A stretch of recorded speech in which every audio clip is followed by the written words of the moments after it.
Addiction is tearing families apart in parts of South America, but a new Adventist center is offering support, faith, and a fresh start. In Africa, deforestation and hunger are daily struggles, yet local churches are planting trees and growing gardens to bring life back to the land. And in Canada's frozen north, where no roads lead in and help is hard to reach, Adventist pilots are flying mission planes to deliver food, medicine, and hope. These stories and more from the worldwide Seventh-day Adventist Church are coming up now on ANN.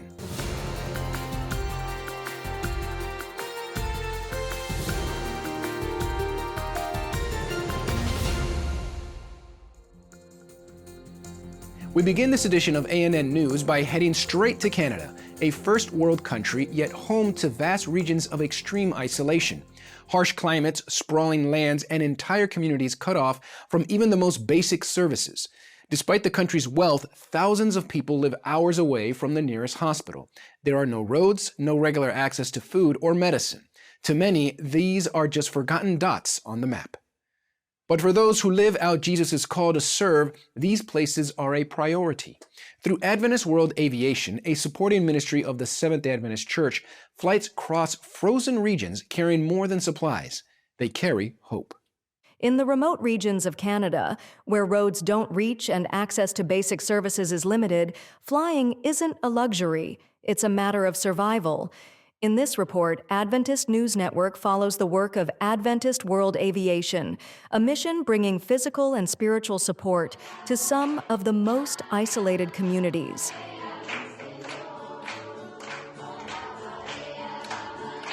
Hi everyone, my name is Lloyd Douglas. I am a public health physician in Sioux Lookout, Ontario. I've been living in this area with my family, Lisa, Jemai, and Jedediah, for almost 12 years. When I came to this region, I came here as a Bible worker with my family, who is a very young family at the time, and my wife is a nurse. So the town of Sioux Lookout is a small town of about 6,000 people. It's the hub of the north. It's found in northwestern Ontario, and this town would serve many remote First Nations communities. I think the geographic area is larger than the size of France. Our First Nations people are the first peoples of this land, but they have been negatively impacted by colonization.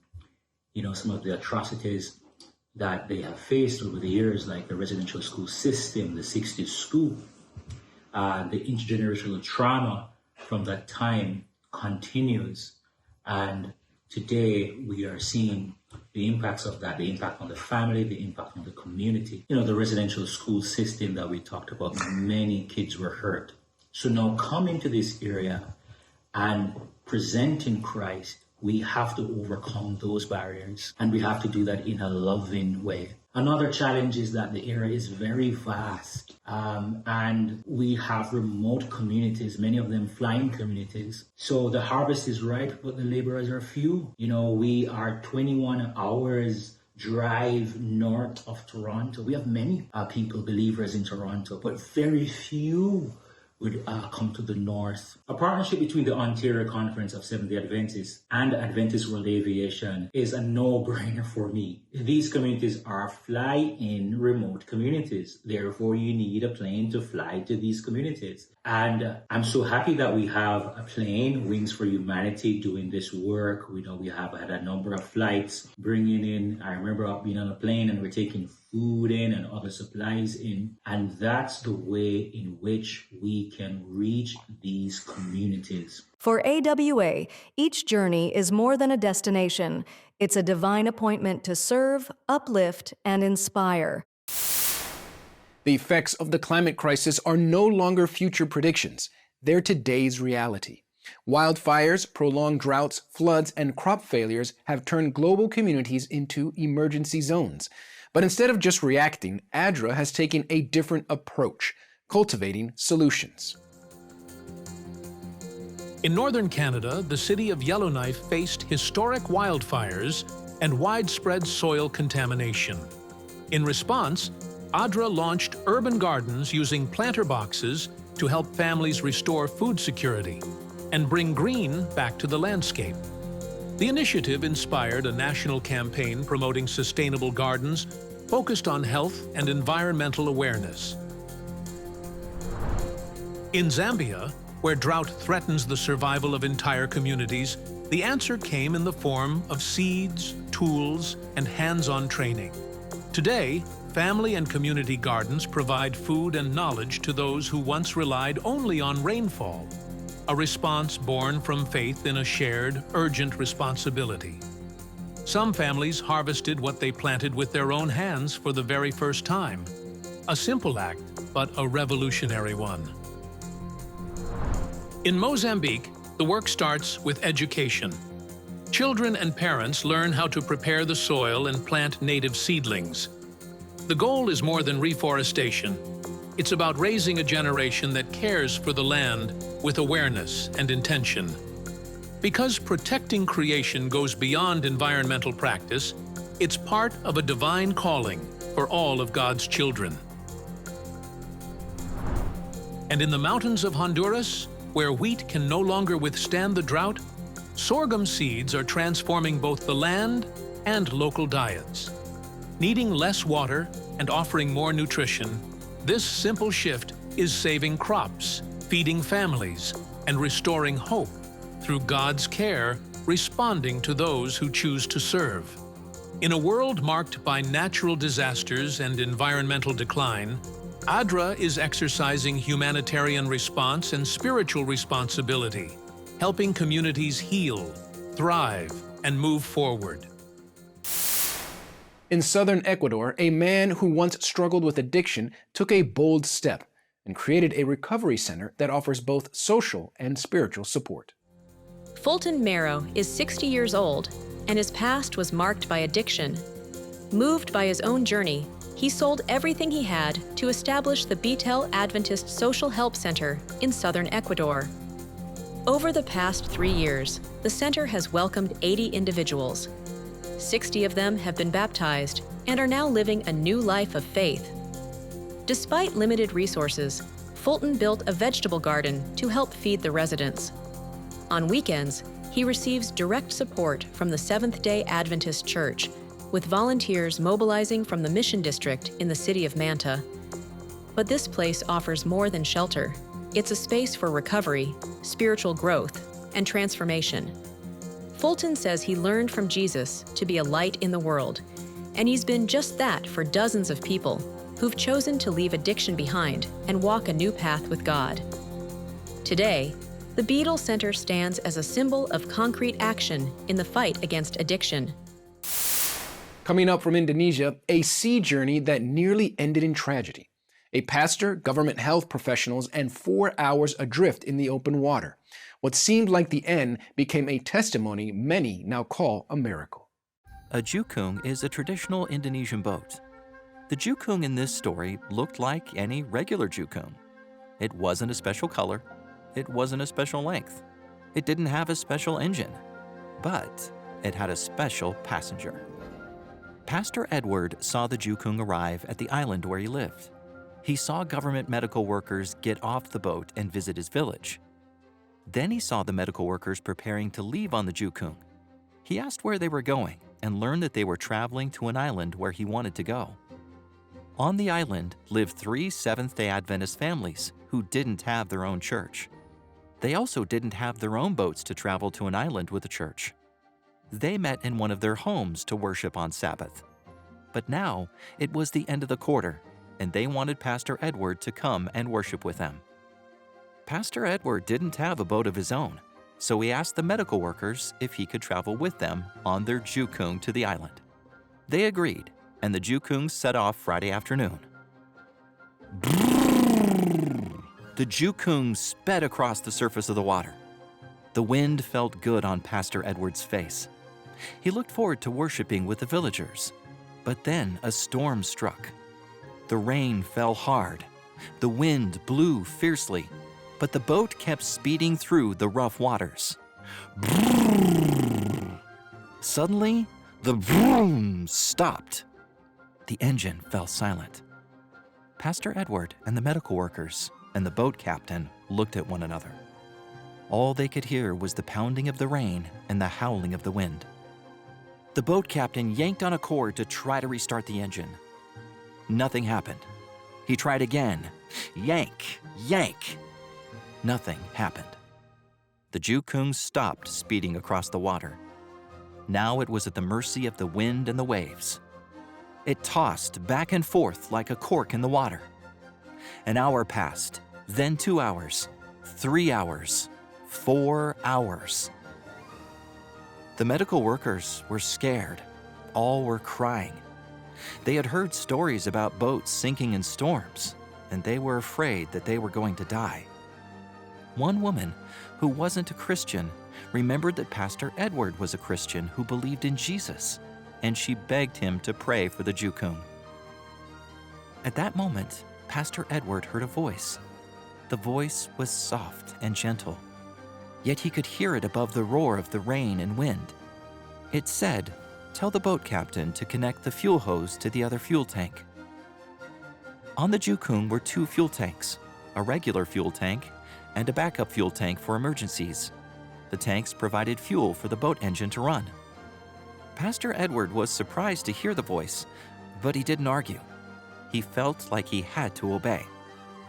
Even though he didn't know anything about boats, he went to the captain and told him to remove the fuel hose from the regular fuel tank and connect it to the backup fuel tank. The captain had already tried connecting the hose to the backup fuel tank, but he didn't argue. He also felt like he had to obey. He immediately pulled the hose out of the regular fuel tank and connected it to the backup tank. Then Pastor Edward called the captain and medical workers to join him in praying to Jesus. The medical workers stopped crying as they strained their ears to listen to the prayer. "Lord Jesus, our lives really are in your hands of mercy," the pastor prayed. "Your will be done." Then he turned to the captain. "Start the engine," he said. The captain pulled the cord to restart the outboard engine. Yank! A split second passed, and the engine sprang to life. Vroom, vroom, vroom. All the medical workers, including the woman who didn't believe in Jesus, exclaimed at the same time, "Praise the Lord!" The rain didn't stop, and the wind didn't die down, but the engine kept roaring, and the Jukung reached the island safely. The medical workers immediately told everyone on the island that Jesus had saved their lives. The Sabbath was an extra special day for Pastor Edward. Not only did he worship on the island, but he also had his own special mission story to tell. Welcome back.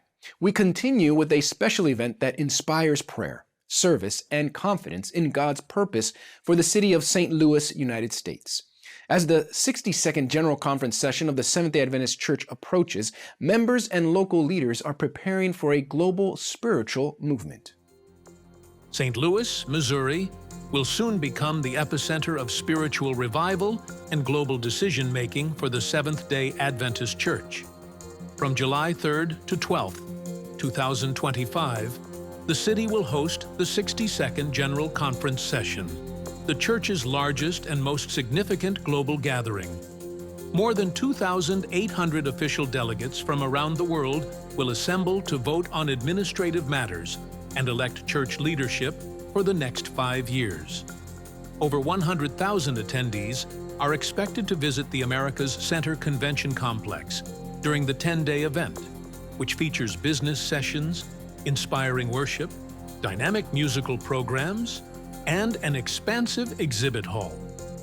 Yet even before the session begins, the spiritual momentum is already building. Recently, the Ignite St. Louis, One Spirit, One Mission Prayer Symposium brought together church members and leaders at Northside Seventh-day Adventist Church in St. Louis in a powerful evening of united intercession. The event focused on praying for key outreach initiatives tied to the General Conference session, including the Pathway to Health Free Medical Clinic in May, Pentecost 2025 evangelistic campaigns, and a citywide prayer effort.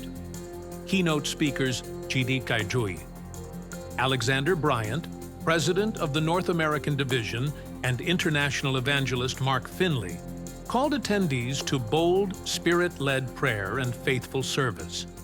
The event emphasized that every member has a role to play in preparing hearts for what God is about to do, not just in St. Louis, but across the globe.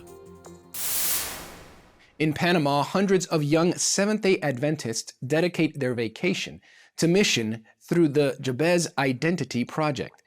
The initiative is transforming communities and lives across the nation. Nestled between the Pacific Ocean and the Caribbean Sea, Panama's central and western regions became the heart of a major youth-led missionary movement. For over a month, more than 300 young Seventh-day Adventists dedicated their recent vacations to serving God and transforming communities through the Jabez Identity Missionary Project. Divided into 16 groups, young people arrived from several provinces to the country's western region, where they stayed for 35 days as they preached the gospel and served the community. The initiative led young people to preach the gospel, form small groups, lead Bible studies, and engage in hands-on community outreach. The Jabez Identity Initiative is rooted in the prayer of Jabez from 1 Chronicles 4:9-10. While the project began with high energy and faith, it also faced challenges. In La Floresta, Vacamonte, for instance, initial suspicion from residents led to police involvement. But the young missionaries responded with action, cleaning streets, painting benches, washing cars, and collecting trash. Their acts of service softened hearts and opened doors for spiritual connection. By the end of the project, the young people had made 2,570 missionary contacts, conducted 1,450 Bible studies, and held 16 simultaneous evangelistic campaigns, culminating in 205 baptisms.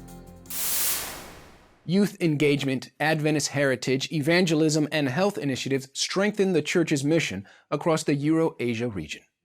In Belarus, more than 95 young people gathered to celebrate the third anniversary of the youth movement Tainik in a warm and joyful event marked by unity, spiritual growth, and praise. The gathering featured inspiring messages, hymns, raffles, and heartfelt video greetings from youth leaders, all contributing to a family-like atmosphere. Leaders from the Seventh-day Adventist Church in Belarus emphasized the importance of youth ministry, praised the growth of Tainik, and encouraged faithfulness to God's principles. The celebration highlighted the movement's continued mission to inspire, connect, and bring the light of the gospel to new generations.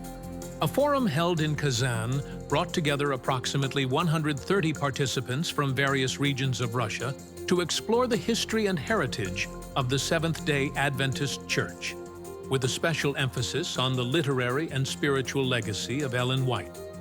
Key speakers addressed topics such as the formation of the Church, doctrinal development, the prophetic gift, and the proper interpretation of Ellen White's writings. The event featured lectures, a seminar, and a roundtable discussion, emphasizing Ellen White's significant influence on church organization, education, publishing, and preventive medicine. The forum reaffirmed her enduring role in guiding and shaping Adventist faith and mission. Pathfinder clubs from Tiraspol, Bender, and Dnistrovsk gathered at the Seventh-day Adventist Church, Emmanuel, in Tiraspol for the Guardians of the Faith quiz organized by Moldova's church leadership. The event featured multiple stages, including questions on the book Guardians of Emunah, Bible verses and stories, and first aid knowledge. All teams showed strong preparation, with winners receiving useful prizes for future club activities. The day concluded with a shared meal, fellowship, and a final Bible knowledge contest where children earned sweet rewards. In the village of Milkovo, Kamchatka, the Seventh-day Adventist Church held the evangelistic campaign There Is Hope, blending health education with spiritual outreach. Led by regional pastor Evgeny Solomko, the program followed a month of united early morning prayer across Kamchatka churches.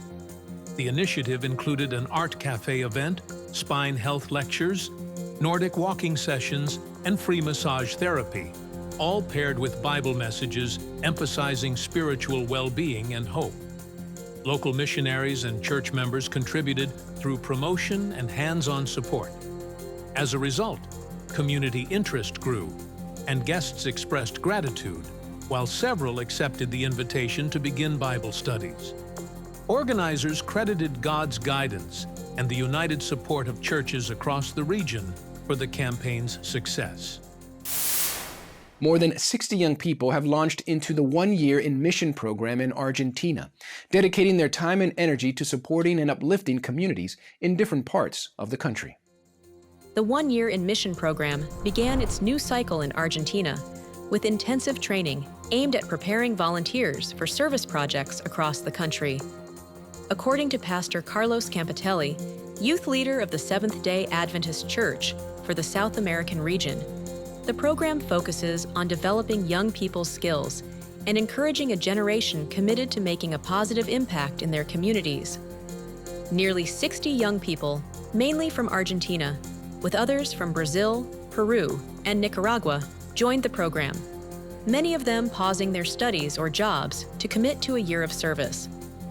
This year's training included virtual preparation and team formation, with participants assigned to their destinations in advance, improving organization and easing stress. Volunteers will serve in 7 cities across Argentina, supporting local initiatives and community development projects. The dedication of these young volunteers reflects a generation eager to make a difference across the nation. The program aims not only to benefit communities, but also to inspire lasting personal growth and a lifelong commitment to service. Let's head to East Africa, where Advent Health and Kendu Adventist Hospital are working together to expand community care, marking a moment of service and healing. In Kenya, Advent Health provided a gift to Kendu Adventist Hospital, enabling the acquisition of a CT scanner to improve diagnostic services. The donation was presented during a pre-centennial celebration at the hospital, which has served the community for nearly a century. The announcement coincided with the conclusion of Advent Health's free medical camp, which provided care for more than 2,000 patients and included 60 successful surgeries. Additionally, 100 cataract surgeries were performed through a new eye clinic collaboration between Kendu Adventist Hospital and Tenwek Hospital. This marked the 2nd year of partnership between Kendu Adventist Hospital and Advent Health. A team of U.S.-based health professionals worked alongside local staff to deliver community health services and surgical procedures, demonstrating a shared commitment to advancing health and healing in the region. In this episode of ANN In Depth, host Sam Neves and Kyle Allen, Vice President of the Adventist World Radio 360, talk about the Pathway to Health initiative and the mobile hospital that will be set up at the GC Session 2025 in St. Louis, Missouri. Join us as we highlight key insights from their conversation. Welcome to ANN In Depth. Today I have Kyle Allen, a pastor and the vice president of AWR, which is Adventist World Radio. But he's on assignment with a very exciting project I want to tell you about. But let's bring him in. Kyle, welcome to ANN In Depth, brother. Thank you, Sam. It's good to see you. Excellent. So you're working with Pathway to Health there in St. Louis, where the next mega clinic will be. What is this about? Well, this is an extremely exciting thing. So we are here in St. Louis. We're actually just a couple of blocks right now from where the GC session is going to be held in July. But right here in the heart of this city, Seventh-day Adventists from across the North American division and really from the world are going to converge in the convention center and set up a mobile hospital. And thousands of people, Sam, are going to come every day and receive free medical care, free dental care, free eye care, even haircuts and massages and lifestyle counseling, among a whole host of other services. And they're going to receive these things in the name of the church and with the love of Jesus. And it's going to be powerful. That's amazing. It's not the first one, right? So you've done this in the past in other places, LA, San Antonio, and so on. And I was reading, you have some staggering numbers. You know, you've seen tens of thousands of people. I can't remember how many patients I read, but it's a lot. That's right. Over 40,000 patients in the last 10 years. And we've had over 16 1,000 volunteers, Sam, in the course of the last 10 years, and it's been incredible. I think I misplaced my number here in front of me, but I think it was over $140 million in free healthcare given to the communities over this time. So it's a tremendous blessing, and of course, you can't ever measure that in a dollar figure. It's more person by person, story by story, and it's when you hear those stories of lives changed, people that have not only received help with their physical health or their teeth or getting a pair of eyeglasses, but they're also able to find Jesus. And so many stories we could share of lives that were changed as a result of coming to a Pathway to Health clinic. To discover more about this impactful project and explore other videos delving deeper into the Seventh-day Adventist faith and its story, visit the official channel on YouTube. That's it for this week's edition of ANN. Want to know more about what the Seventh-day Adventist Church believes? Visit Adventist.org. And to stay updated with the latest news and inspiring stories from around the world, head to Adventist.news. Thanks for watching. Until next time, God bless you.